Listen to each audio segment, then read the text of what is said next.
Assalamu alaikum. Good afternoon, ladies and gentlemen. I would like to thank you for joining us today in our virtual Think Talks in Durasat. Our talk today will be about the role of banking sector in supporting sustainable development goals. As you know, government of Bahrain pay attentions to the SDGs since 2015. The government successfully include around 78 of the targets in their action plans in 2018 and until 2022. The cabinet also appointed a minister dedicated to sustainable development, which reflects how important the SDGs in the governmental action plans and strategies. But to be more frank, the sustainable development goals are not just about government. It's also about people, and it has to be around people, and it has to cover several aspects in our life. The SDG aim to escalate worldwide effort to fight all forms of inequality, as well as mitigate the climate change impacts, with a pledge not to leave anyone behind. So the concept of not leaving anyone behind, it's actually one of the major things in defining the sustainability and in defining the sustainable development goals.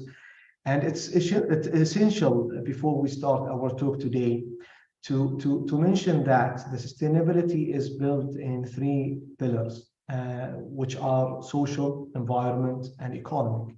Our talk today, it will be more related to economic, and to one more specifically is about the banking sector and its role in boosting the investment in the SDGs. To cover this topic, our speaker today is Ziba Askar, Head of Banking and Finance Center at Bahrain Institutes of Banking and Finance. Ziba is a renowned banking professional with demonstrate experience of more than 2 decades. Her track record covers strategic asset management, private equity, corporate finance, and sustainable development investment. Before we start with our lecture today, I would like just to remind the audience that they can write their own questions in the question and answer chat box, and we will answer their questions at the end of our session today. Ziba, I would like to welcome you again, and you may start your presentation. Thank you, Dr. Abdullah, for the introduction, and thank you actually for inviting me to speak today. So I will just share my screen. So just give me a minute, please. Yes, I would like also to remind the audience that we have a translation option. You can choose it, so it will translate from English to Arabic. As the session today, it will be in English. Yes, Ziba, please proceed. The floor is yours. Okay, do you see the presentation? Yes. Is it full screen? Yes. Okay, perfect. Okay, so I think what we will be focusing on, because we have the whole session today is around 1 hour, so I will try to cover as many concepts in a very brief way. But basically, I will start with a short introduction of sustainability, and it will be just an add-on on what you have mentioned, Dr. Abdullah. I'll be speaking a little bit about the ESGs, and the purpose behind this is to really kind of bring to the awareness of the financial impact that ESGs actually have. And then I'll be talking a bit about the sustainability opportunities, green bond market, and then the topic that is a lot of banks are focusing on right now is really the climate risk. And at the end, I'll be briefly mentioning about what Bahrain has done and what Kingdom of Saudi has done actually in their sustainable development initiatives. So to start with, you've mentioned already the kind of what sustainable development actually means. And I think I'll be talking a bit about the Brundtland Commission and what they have defined sustainable development to me, which is actually it meets the need of the present without compromising the ability of future generations to their own needs. And this definition, although it could be something that it's quite intuitive and clear, but there are actually a lot of research reports that are done on the meaning or the depth of this definition. So one of the elements that when you look at sustainability, it's actually the intergenerational equity, which is basically the current generation, the way they are living their lives, the way they are consuming actually the behavioral patterns that we have now, the way we are engaging with the environment. Is it something that we can pass on to the future generations? And the other thing is, when we speak about meeting the needs of the present, when you think about needs is actually something that is very relative. So what needs could mean for one part of the world could be very different to another part of the world. So the Paris Agreement in 2015, it came up and it was really looking at developing like a global framework to avoid the impact of the climate change by actually coming up with the framework that would be limiting the global warming below the 2 degrees, but the efforts are actually towards the 1.5 degrees. And then we have the Sustainable Development Goals that came in 2015, and they are kind of the next phase after the Millennial Development Goals, which had a 15-year period from 2000 to 2015. And then the SDGs came for the period of 2015 till 2030. And at the core of the SDGs, of course, equality, poverty are key areas that they are looking at, and with the focus on the environment, the different aspects of the environment. So these SDGs, they are actually, they are built on 5 pillars, and these pillars actually, even if we would think of the concept of triple bottom line, which is the planet, people, and profit. And it actually, you could have seen some diagrams where there are 3 circles and they're showing you the interconnected area, and that this is the triple bottom line. But if you think about it, actually the planet, it is what is providing us with all the resources we need for us to actually be able to live, which is the people element. And then for us to sustain our lives, it's actually how are we going to generate our livelihood, which is our income. So when you look at the circle above about the 5 pillars, so we have the planet, we have the people, we have the prosperity, which stands for the economic returns. And then, of course, we have, for all of this to function, there needs to be peace and there needs to be partnership, which is the global partnership and the partnership among different institutes within economies within the globe.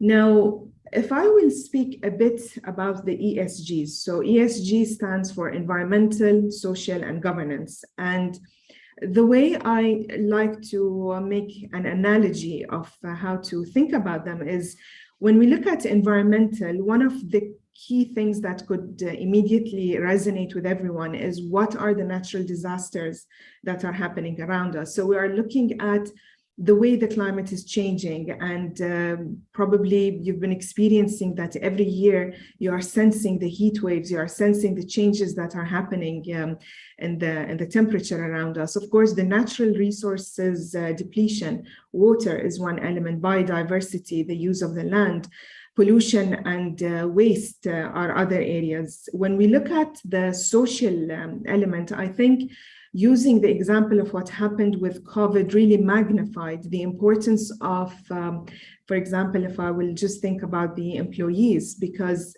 if companies or if employees didn't have access to their work, companies couldn't operate. And therefore the well-being, the safety of the people in an organization became highlighted. And this demonstrates the importance of really looking at how are the people around us living, how are they being given access to different things. And again, the concept of equality and equity for everyone, which is highlighted by the SDGs.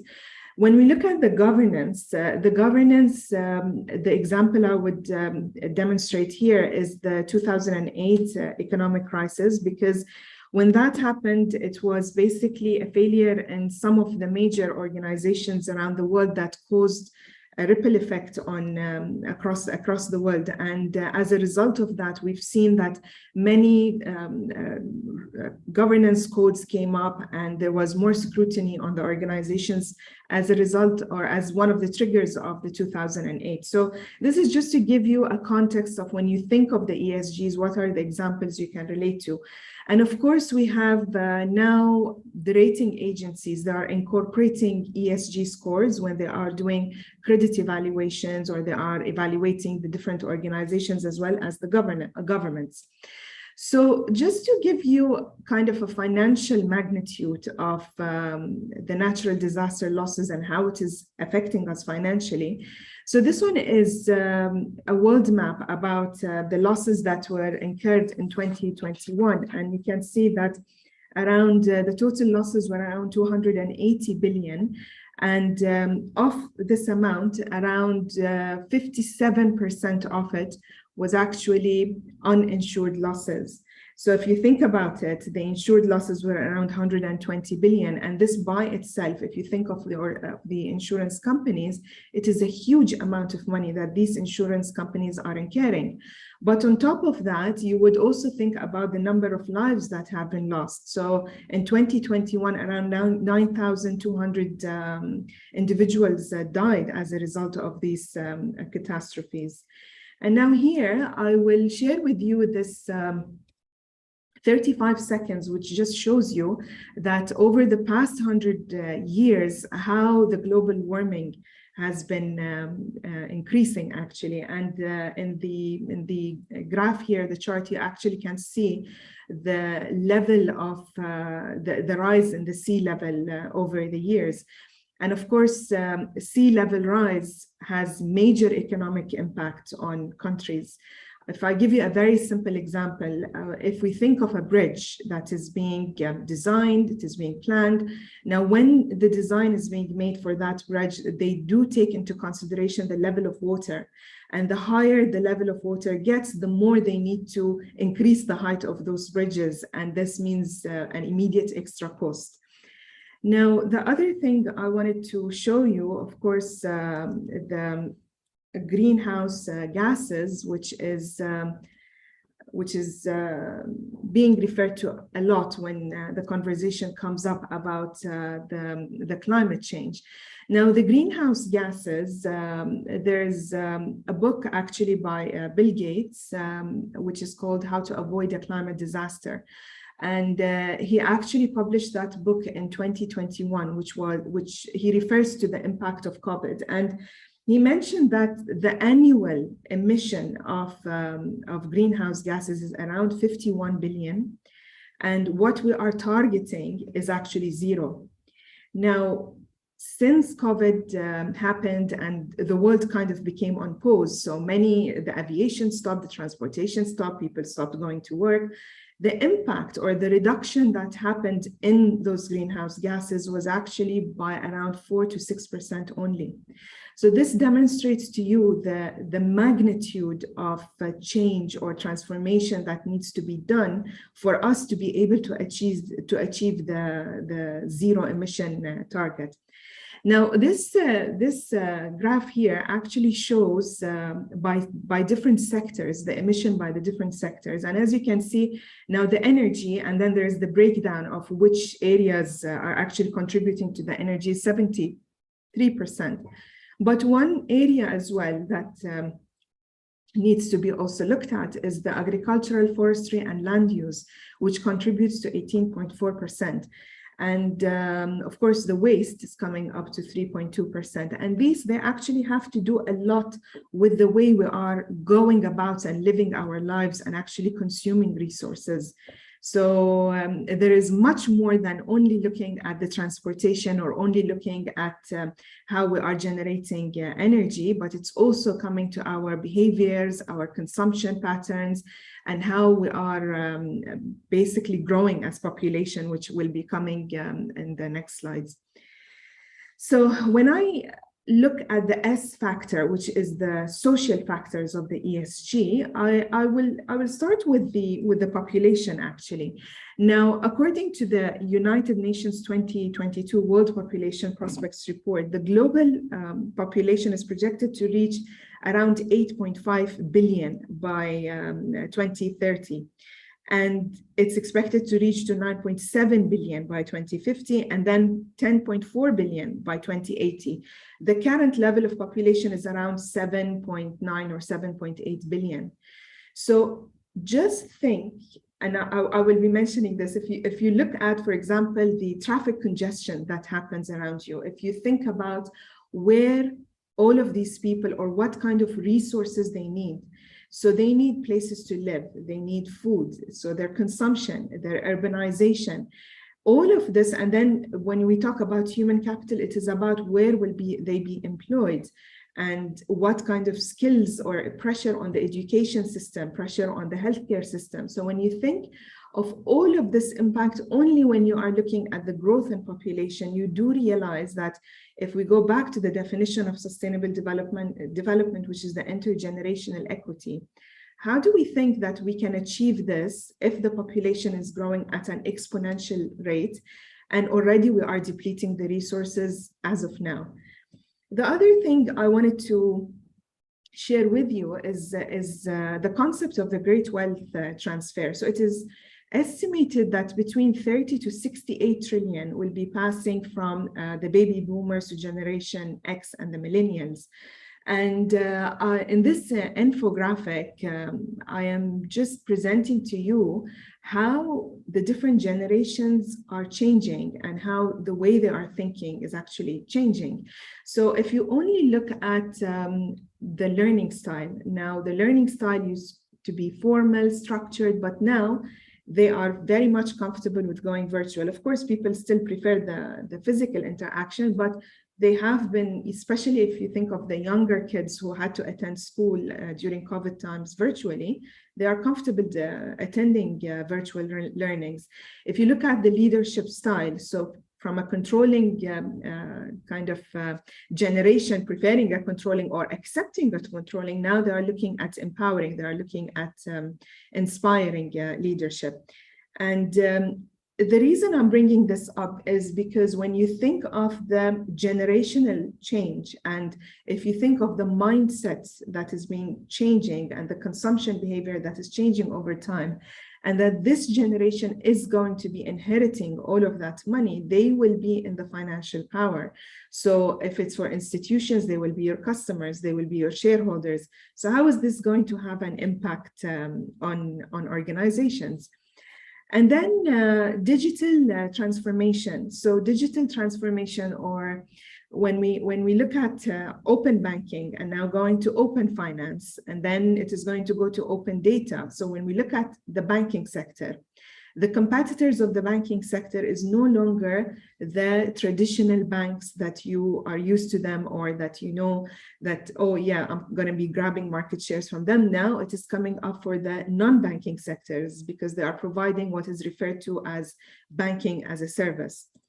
The other thing, which is again, as a result of the social factors, is what is changing in terms of the skill set required for the human capital. And this is important because these changing in skill demands will actually dictate how the future generations are going to be employed. So it is going to be directly affecting their livelihoods.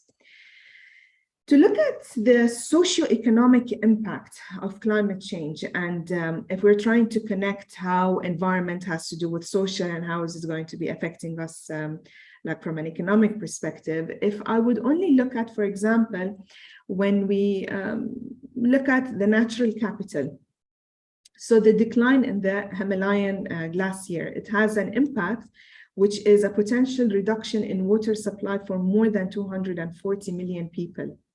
If we look at, for example, the European heat wave, it has cost them around 15 billion in losses. So when you look at how interconnected the environment is with the social life, it is interconnected with the economic aspects. It all makes the business case actually that something needs to be done. Now, when we look at governance factors, what I will be focusing on is actually what's happening in relation to sustainability. So as a result of, over the past years, we've been hearing about the net zero, but what is the level of the kind of pledges that are being in place or the policies that have been developed? And this just gives you a map about what is happening around the globe when it comes to the net zero commitment. And if I would look at the global green taxonomy, now the taxonomy basically, it identifies the activities that can be classified as environmentally sustainable projects. And these taxonomies are basically what would say that is your project or is your financing green or is it not green. And you can see the status around the world. So the area that is mostly applicable in, it's actually in the Europes. And some more related to governance is basically reporting and disclosure. And when it comes to reporting and disclosure, there are many different organizations that have different disclosure requirements. Relevant to the banks, I will speak about the UNEP FI Principles of Responsible Banking, because they have around 290 signatories, which are representing around 45% of the banking industry, with an estimated total asset of 84 trillion. And this list actually just demonstrates within the MENA region, the banks that have actually become signatories to those principles. And you can see the principles here, which is basically what are they committing to? What are they pledging to? So I would suggest that if you go on any of these banks and you review their reports, you will get an idea of how they are aligning their businesses and their operations with the SDGs, as well as with the overall economy in the countries that they are operating in. Now, another entity which is relevant to, for example, investment companies is the Principles of Responsible Investment, which started actually in 2006. And it has managed to have signatories increasing up to 3,400, and their collective asset that they are managing is around 121 trillion. Another one is the Net Zero Banking Alliance, which is more focused on what actually or how are these banks going to work in achieving or in supporting the net zero initiatives. So it is kind of a focus, and they have around 116 banks, and in terms of assets, they are representing around 70 trillion. The last part, when it comes to the governance area, is the international financial reporting standards, because organizations, they are following these standards, and they have actually come up with some consultation papers. The consultation papers they have come up with, they have received feedback in July 2022, and in September, I believe by end of September, I didn't check actually, but I think by end of September, they were supposed to be having another meeting to come up with the final feedback on the disclosures. So these disclosures, once they are in place, because one of the issues that many organizations are facing is the standardization of disclosure. So that's why there are many different organizations trying to do this. And I think the IFRS is one of the strongest bodies, because anyway, the institutions are following it in terms of financial reporting. So when we go to climate risk, now climate risk is actually a systematic risk, meaning that climate risk is not going to be contained into a certain region or a certain area, because it does have a global impact on the world. And this one is extracted from the World Economic Forum Global Risk Perception. And as you can see, since 2012, the green boxes have been increasing, and they have been considered to be on the top list of risks that are likelihood, that they have a high likelihood to actually happen. And a more recent survey actually also demonstrates the most severe risks on a global scale over the next 10 years. And as you can see, the green boxes, which are environmental, and then you have the social ones, which are the red boxes, are still taking the top priorities. So when we talk about climate risk, we have part of it, which is the physical risk. Physical risk, which is the direct losses that are incurred as a result of, for example, flooding, the rises of sea level water. And then we have the transition risk. The transition risk is as a result of policies coming in place. For example, if there is a carbon tax policy, now this carbon tax policy will have a direct impact on businesses that are emitting high carbon levels. So that means that they have to adopt certain transitional innovations or investments for them to be able to save in terms of carbon taxation. And if we think more about how do they affect financially, so the impacts could be either acute or they could be chronic. Chronic, an example of chronic is the sea level water, because it is happening slowly but steadily, and it is going to be a long-term impact. But when you talk about acute, is when there is a tsunami, for example, that happens and you directly incur losses. How does climate risk affect? So it affects your supply chain, it could directly affect your operations, your logistics. And even when you look at your balance sheet, for example, if I have bankers here, now bankers are lending or investing money into different sectors. And if those sectors are directly affected by climate-related risk losses, then it will be directly affecting the value of the collaterals. It will be affecting the value of the assets on the balance sheet. And as a result, it is going to go directly into the profit and loss. To give you an example, ING, this is from their own climate report. What they did is they presented the transition risk and the physical risk, and they highlighted what are the economic transmission channels. So basically, how are they going to be affecting them economically? And they have mapped it to the financial risk and how or which areas are going to be affected also directly. To look a bit more at the climate change impact on the MENA region. And this one is demonstrating basically from an environmental perspective, from a socio-economic perspective, as well as the different areas that are going to be affected. And as you can see, maybe perhaps for our part, the impact of desertification, the impact on water scarcity are areas that are affecting us or we are at risk for, as well as the heat waves.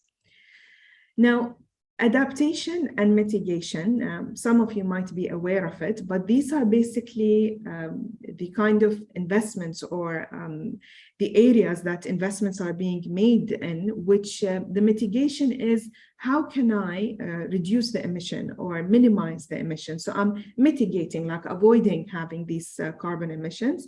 Adaptation, on the other hand, it's like, okay, I know that I have been affected by the changes in climate, but what can I do to minimize the impact? For example, the flood protection systems. And now these physical losses, if we look at how much they are affecting the GDPs around the world, I will be sharing with you this short video just to give you an overview of how it affects.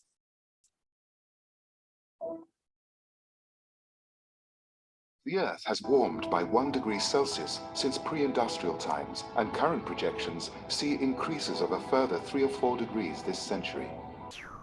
As well as well-publicized melting of ice sheets and increased flooding, wildfires will become increasingly common, quadrupling with every degree of warming. Oceans are warming, droughts and water shortages will increase, affecting people, agriculture and livelihoods. with every degree of warming reducing crop yields by 10%, while global population continues to grow. Diseases will travel away from the equator, endangering regions previously out of reach. These changes will have dramatic impacts not only on people and livelihoods, but also on businesses and whole economies. Climate change is projected to reduce per capita earnings by 23% by the close of the century, with countries in the mid-latitudes, including the US and China, losing nearly half of their potential output. Businesses will face damage to buildings, infrastructure, and agricultural land, as well as disrupted supply chains. A recent report revealing almost $1 trillion of forecast climate-related costs to be borne by 200 of the world's largest listed companies, with much of the pain due in the next 5 years, through a combination of regulation, changing markets, and the physical impacts of climate change. Insurance losses will continue to increase, with some risks becoming uninsurable, and a combination of losses and economic instability will pose significant risk to the global banking system. Keeping warming below 1.5 or 2 degrees, preventing the worst physical effects of climate change, will require unprecedented international cooperation. Such cooperation is needed to support a transition that will see a redevelopment of our economies and societies on a par with the Industrial Revolution, but in about 1/3 of the time. This will mean fundamental changes in the way we produce energy, manufacture products, construct buildings, heat homes, transport people and goods, and produce food. The OECD estimates that $90 trillion of infrastructure investment is required in the next 10 years, roughly 5 times US GDP.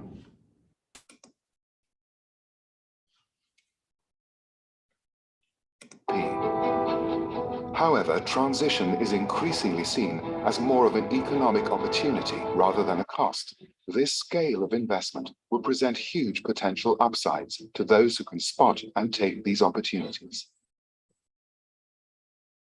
Alongside attempts to limit global warming, there will be significant development of technology and investment in adapting to the changing physical world in areas such as flood defenses, relocation of communities, redesign of our water infrastructure, investment in drug development and delivery, widespread agricultural change, and redesign of supply chains. There will also be opportunities for those who can preempt changes in societal values and customer expectations.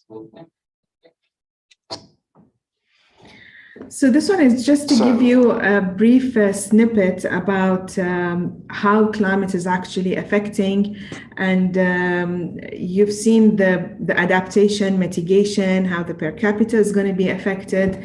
So we'll have a bit of a closer look at what are the mega trends and how they can be translated into actually opportunities. So technological breakthroughs, robotics, AI, cybersecurity. Now, always whenever there is a risk, whenever there is a challenge, the flip side of it is actually an opportunity. So to give you an example of how this can be an opportunity, now when we think about the population growth, and of course, with the improvements that are happening in the healthcare sector, you are having increased life expectancy.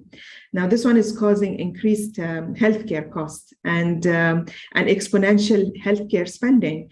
So you can think about this, it's putting an impact on all our natural resources, on the consumption. But on the other side of it, if companies are actually thinking about what kind of opportunities could possibly be available, they could be thinking about the investment gap that would be necessary in the healthcare sector.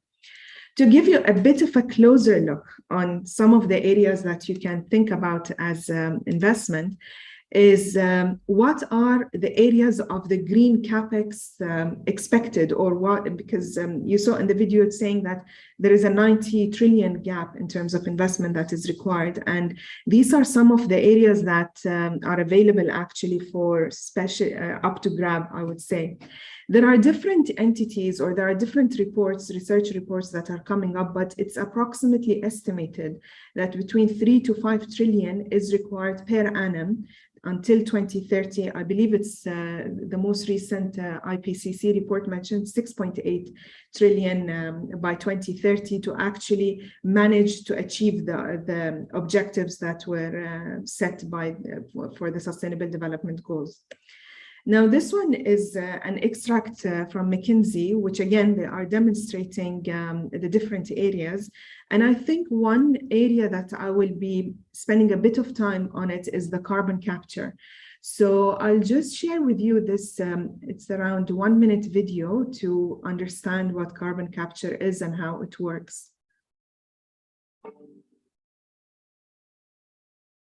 To fight against global warming, the world needs to sharply reduce emissions of carbon dioxide gas, which traps heat in the atmosphere. Power plants that burn coal or other fossil fuels emit much of that CO2, but a technology called carbon capture and storage, or CCS, can keep the gas out of the environment. When fossil fuels are burned, molecules of CO2 are produced along with other gases. In a carbon capture system, before going up the smokestack, this mixture of gases is sprayed with a chemical that attaches only to the CO2. The chemical is then heated to release the gas, producing a stream of pure carbon dioxide that's compressed and sent through a pipeline to a well. The chemical is recycled and used again and again. At the well, the CO2 is injected deep underground, where it spreads out into porous layers of rock and sand. Impermeable rock layers above act as a cap, preventing the gas from rising up and eventually out into the atmosphere. In theory, at least, the gas should stay buried forever. But CCS is expensive, and because it requires so much heat and power, it cuts the electrical output of a generating plant by as much as 20%. As a result, the technology has been slow to be adopted. The pace will have to pick up, scientists say, if the world is to reduce the impact of climate change. So having seen that, I'm sharing with you here the map of where these projects have either been implemented or they are actually they are operational, or actually they are in development. And to have a closer look at our region, you can see the ones that have a dark line around them. These are actually operational carbon capture facilities.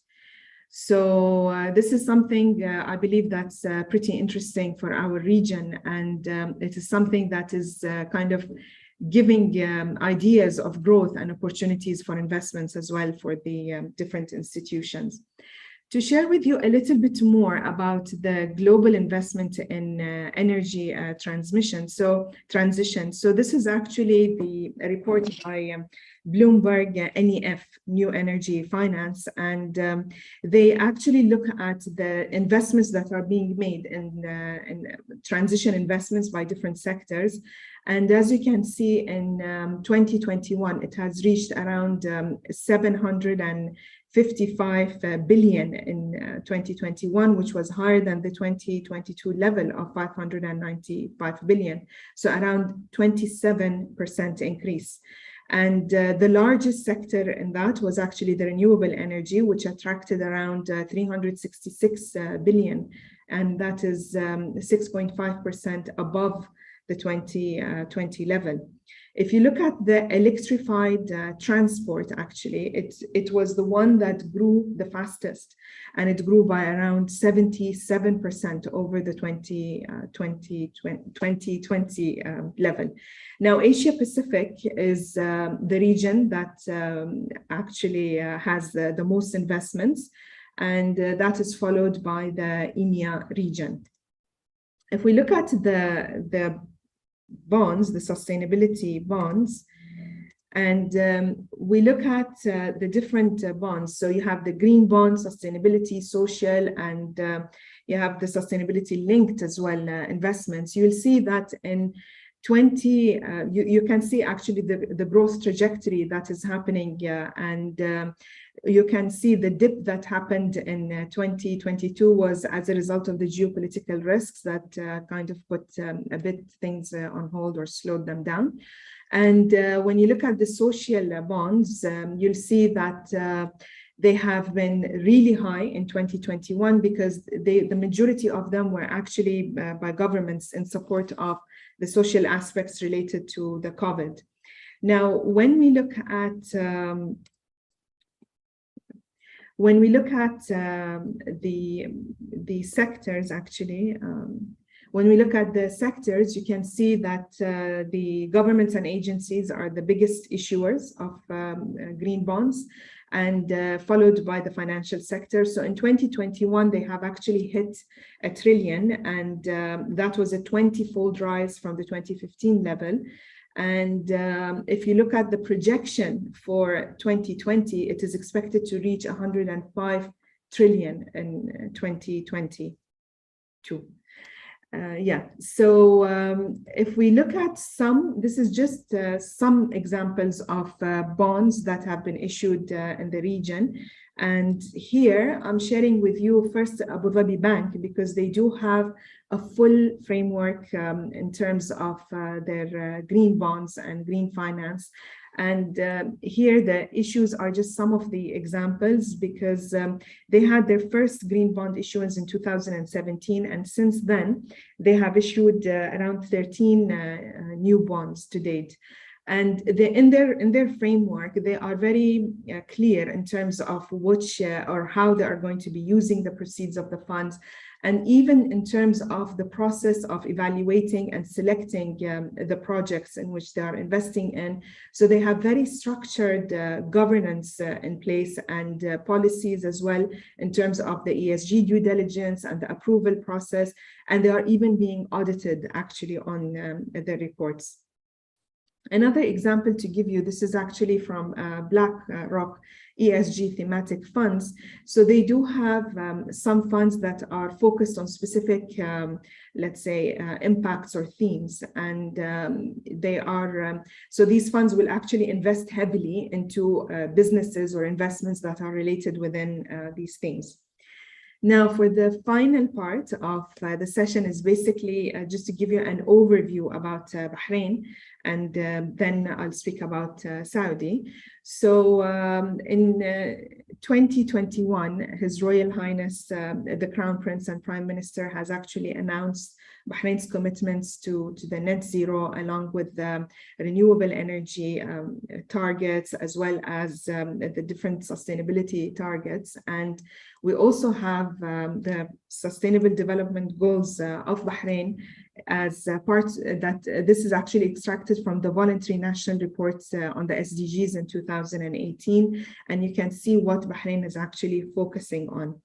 The other thing is the Supreme Council for Environment. They actually have a lot of publications and a lot of reports that are listing what Bahrain has achieved in the different areas, what kind of frameworks are available. Just to give you an example of this, these are some of the reports that you can find on their website. And as you can see, some of them are pretty recent, and they are basically explaining what is the progress towards the different SDGs. Now, in addition to that, we have the Water Resource Management Unit. And now Bahrain actually needs to develop a climate resilient water sector, and where the demand management and the efficient utilization of water needs to be in place. That's why the government of Bahrain, represented by the National Oil and Gas Authority, NOGA, applied for the Green Climate Fund, GCF, for funding for the development and enabling environment of water demand management. And as a result of that, the Water Resource Council actually formed the Water Resource Management Unit, and it has been established under the National Oil and Gas Authority, NOGA, and the Water Resource Council umbrella, which is actually focusing on the implementation of water-saving measures, as well as integrating climate change consideration into water management systems. Now, in addition to this, previously it was called the Sustainable Energy Unit. I believe now it is under the Ministry of Electricity and Water. They have published 2 action plans, one related for the renewable energy and one related for the energy efficiency. And they do have very clear and specific targets in what needs to be achieved. In addition to this, Bahrain Association of Banks published a policy recommendation paper in 2018, which was sent to the Central Bank of Bahrain, recommending, of course, under the guidance of the Central Bank, certain policy actions. And the Central Bank has subsequently formed a task force committee, and then it has issued a number of circulars related to the bank's sustainability practices, as well as questionnaires to understand how the banks are reporting such measures. And further, at the BIBF, of course, the BIBF operates under the umbrella of the Central Bank of Bahrain. We have formed the Sustainable Development Academy in 2021, and it is offering comprehensive training programs in the area. Bahrain Bourse has issued voluntary disclosure requirements in June of 2020. And again, in 2020, Temkeen has actually signed with the top 5 Islamic banks in Bahrain on a solar financing scheme. So it's like a credit enhancement scheme to encourage the financial sector to provide funding for renewable energy businesses.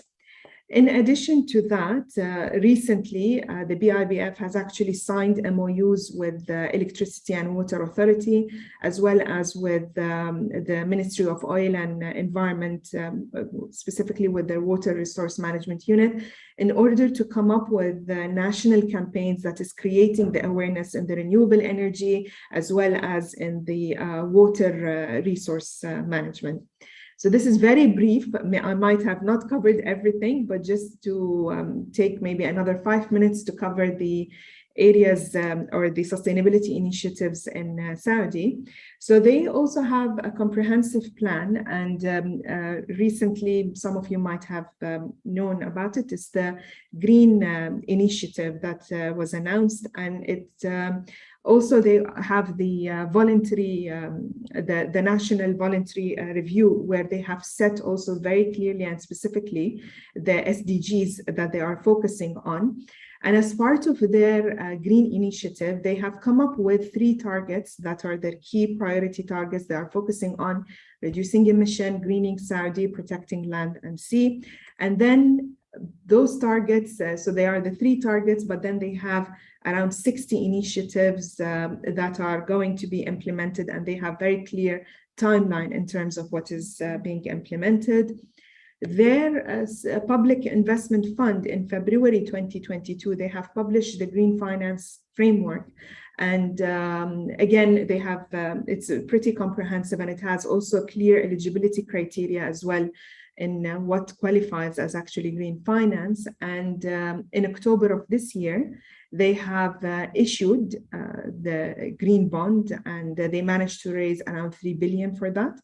And only just recently, also, I think 2 days back or yesterday was it, they have announced the establishment of the regional voluntary carbon market. And this is, I think, a very, very visionary kind of initiative that was done. And I'm really looking forward to read more about it, because it's pretty recent and fresh. So it's something I would encourage you to check more and understand more about it. So I think this is it from my side. And I think we have like 10 minutes. Probably we can leave it for questions. If anybody has any questions.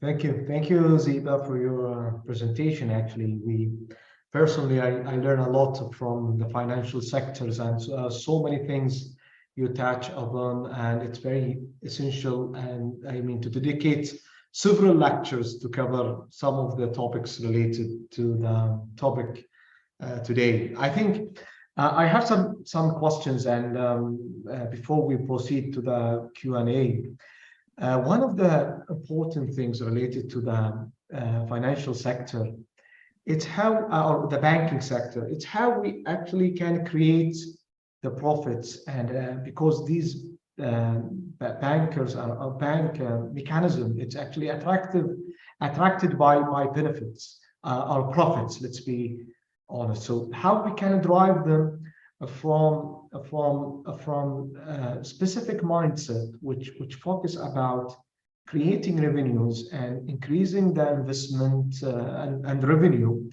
to be more concerned and looking about the climate change, the climate risk. There are so many things it's happening in the world, and how we can encourage them, and how we can establish a mechanism or a framework to encourage them to be more involved and engaged in this situation. Because let's be honest with you, in Bahrain, I'm talking about Bahrain, I know there are so many things happening around the world, and let's be more focused about our situation, how we can actually establish the path, let's say, to encourage and to allow them to be more engaged in the sustainable development goals. That's a very kind of valid question, and it is something that comes all the time up when we are speaking to bankers. And see, I started my journey back in 2017 in the area of sustainable development as part of Bahrain Association of Banks Sustainable Development Committee. And I have to say, at that time, many of the institutions were not really considering sustainability in the way that it is at the moment. So it was being done as what they would refer to as corporate social responsibility rather than sustainable development. Now, sustainable development is very much focused on creating opportunities, creating investment opportunities, not only in terms of a CSR, because CSR is a finite thing. For example, if you are going to be giving a donation, you cannot sustain that donation every single year. But when you are thinking of investing into things that have the sustainability element of it, you are thinking of something that is continuing and it will be self-sustaining over the long run. To give you an example, now, when you think about profits for the banks, it can be tackled from different angles. First of all, you have the risk premiums, because banks always look at the risk reward. Is someone talking? No, they are no. looking, yeah, they are looking at the risk reward trade-off, basically. When I was presenting the impact of the environmental losses, this is very much a risk that banks are bearing, because if they are kind of giving loans to certain organizations, let's say, when we spoke about the transition risk, let's say they are investing into companies that are operating in jurisdictions that are subject to, for example, carbon tax or carbon penalties. Now, these companies, if they don't comply with environmental factors in their area of legislation, they will be incurring losses.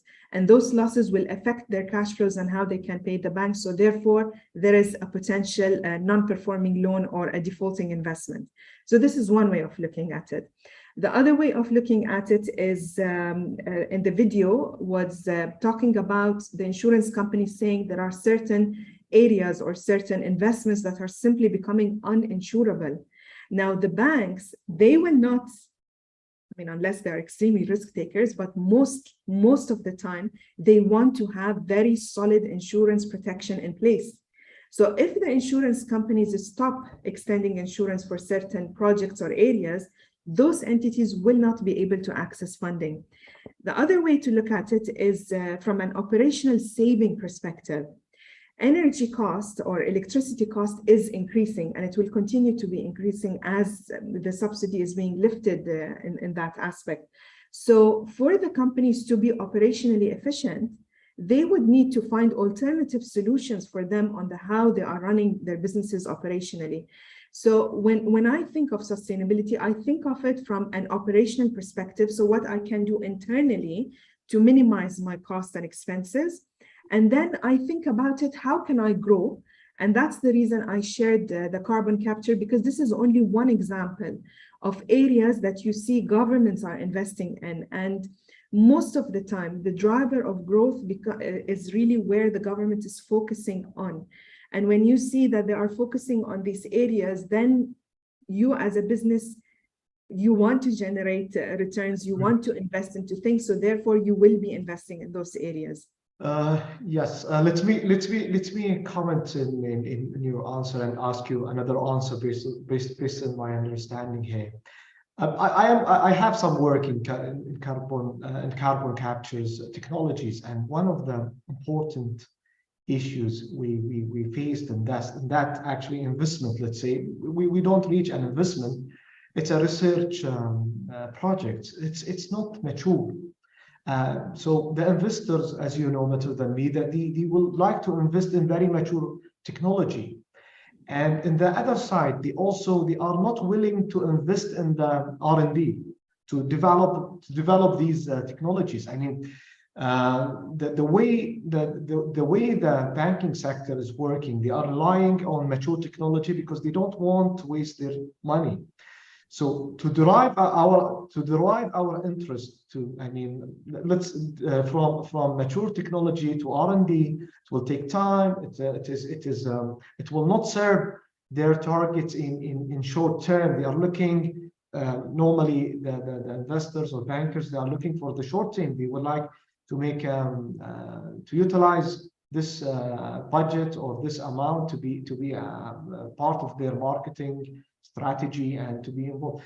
So I see also this, it's a little bit problematic. I mean, okay, we have several types of technology. It's actually growing investment. The way the ecosystem in the Western countries or developed countries are encouraging this type of investment because there is a full ecosystem supporting patents, innovations, R&D. So we can understand if the private sectors there or the banks, they are actually willing to invest because it's part of their, let's say, business as usual activities. While if we'd like to reflect the same ecosystem in our region, we will see that most of the banks, or I don't want to be, I don't want to be against the bankers. I understand their threats and risks and so many things, but the way we are approaching them and what will be also the way to encourage them even to invest in this type of investment, which is not mature. As you mentioned, there are so many angles we can look at, but they are looking for the short-term benefits. And can we guarantee that?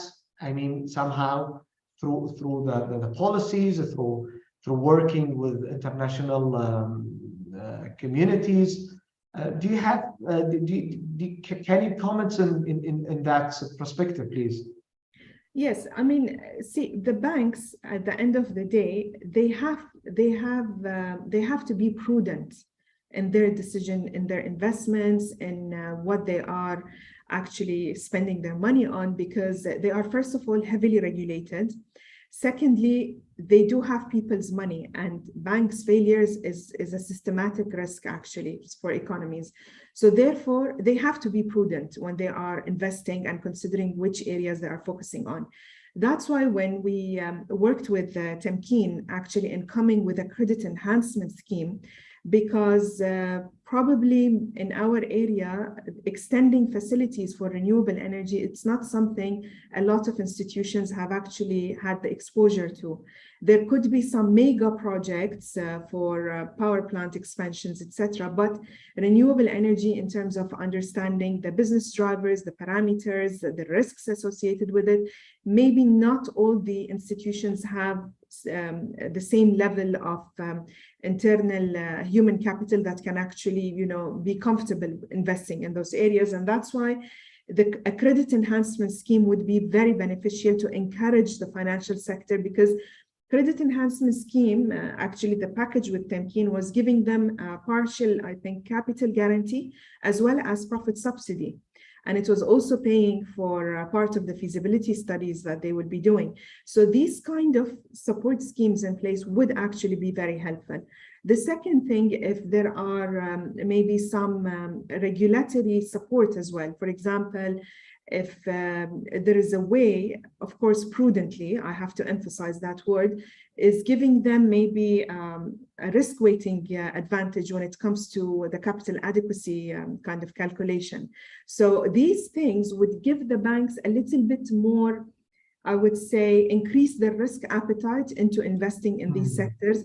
Of course, for the mega projects that are led by the government, one thing that banks would always ask for is an offtake and is a fallback scenario, that what happens if this project does not pay, for example. So these kind of support schemes in place would encourage the financial sector. And I would also say that the banking sector is kind of a mature industry.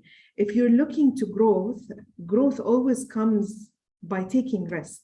And that is how I would say they would grow. But I have to emphasize again, it has to be done in a risk, savvy way, and it has to be done prudently. Yes, thank you very much.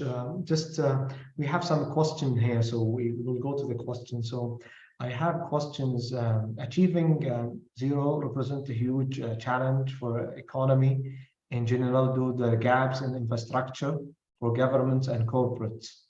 To what extent such gap widen currently due to the energy and food crisis in the world? So generally, it's talking about the effects of the geopolitics and how it will be affecting the economy to actually be incentivized toward SDGs and environmental projects. Of course, I mean, when you think about the geopolitical risk, there is always kind of a key priority area that needs to be dealt with. For example, if you think about the COVID time, if I will only talk about Temkeen. So at the time, Temkeen directed its funds towards supporting the businesses because it was a crisis time, it was an emergency time. So when there is a food crisis happening, or when there is any crisis that has major, for example, like the COVID, the priority would be shifted. Given, of course, when you have finite resources, you need to focus on what is an immediate priority for you. So if there is a food crisis, people don't have enough food, I think that would take priority over the environment if there are limited resources. So there has to be some kind of, an allocation of the funds depending on what is a priority at the time. Okay. We have also another question, which is how can banking sector in Bahrain encourage real estate sector industry to be more green? See, the banking sector in Bahrain, most of the banks are starting to adopt sustainability in their businesses, and they have formed committees. They are starting to put policies in place. And I would say that when it comes to the real estate sector, I don't think it is very straightforward and very easy to implement at the time, because it does have its own issues, I would say, or its own areas that needs to be improved. And one part of it is having, a standardization, having codes in place. So the banks, they can actually ask for certain, for example, that are you having a gray water system, for example, in place? Are you having the potential for installing solar panels in the buildings? But I cannot really tell how far they can push, because the sector still has a long way to go. Yes. Yeah, thank you very much. Also, there is one question which is related to, you mentioned in your presentation about the financial reporting. And financial reporting is very important, especially now we are planning toward the net zero emissions and the targets, and that means that it has to be an establishment of our frameworks to encourage the reporting, all type of environmental, financial reporting, economic reporting. It's very essential.